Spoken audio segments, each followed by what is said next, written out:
So today marks the 20th anniversary of Transgender Day of Remembrance, which was started in 1999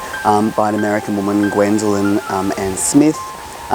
in response to the murder in the previous year of Rita Hester. Rita Hester was a transgender woman of colour from around the Boston area in the US, murdered, and she was a very well-known person within that community, and her death really galvanised a lot of community action around this issue of transphobia and serious violence against transgender people and trying to seek justice for our community.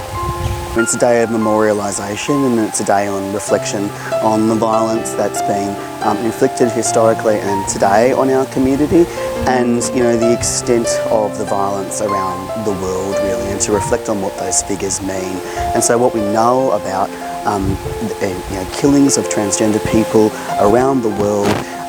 of the best figures that we have in the last 10 years, there's 3,317 people, transgender people, who have been violently killed all around the world. And so, those figures are probably a gross underestimate actually of the number of transgender people who have been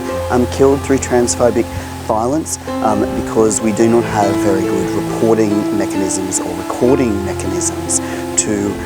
understand the true nature of transphobic violence.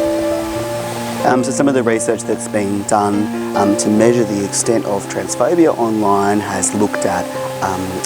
social media and tried to assess the amount of material on social media that is of a transphobic nature. And so a UK organisation called Ditch the Label, which is an anti-bullying organisation, looked over the last 3 years at 10 million tweets that related to transgender issues. And they found of that 10 million, 1.5 million, about 15%, involved transphobic material.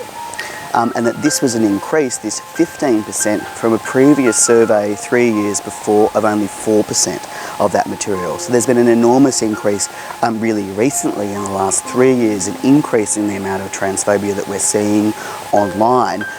which potentially would be leading to increase in transphobic violence, in transphobic hate speech that trans people themselves would be experiencing, definitely in their online life and in their day-to-day life outside of the online community.